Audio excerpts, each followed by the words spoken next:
Hi all. So இன்றைக்கி வந்து ஒரு பிளான் எனக்கு. எப்படியாவது கொஞ்சமாக சமைக்கிறதுக்கு இன்றைக்கி ட்ரை பண்ணணும் அப்படின்ட்டு. எவ்வளோ சமைச்சாலும் கொஞ்சமாக சமைக்கிறதுக்கே எனக்கு தெரியலை. ஸோ அதனால் இன்றைக்கி வந்து ப்ராக்கலியும் முருங்கைக்காயும் எடுத்துட்டுருக்கேன்.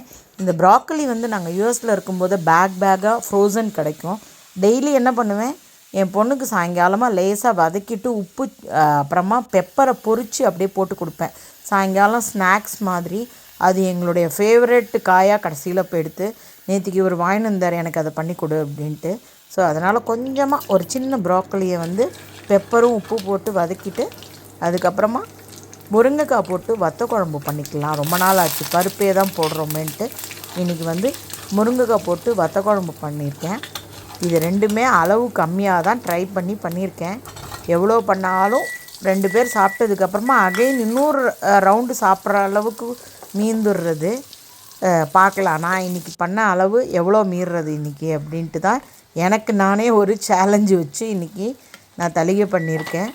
அதுக்கப்புறமா நேற்றுக்கு சிக்பேட்டில் போய் சில ஷாப்பிங் எல்லாம் பண்ணியிருக்கேன். அடுத்தாப்பில் உங்களுக்கு அந்த வீடியோ வரும்.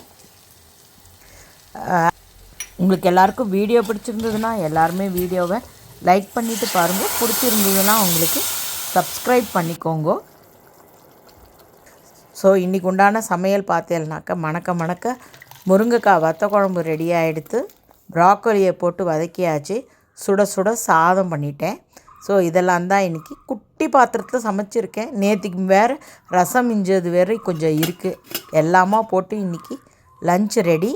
ஸோ லாங் வீடியோ எதுவும் நான் பண்ணலை. Bye bye all.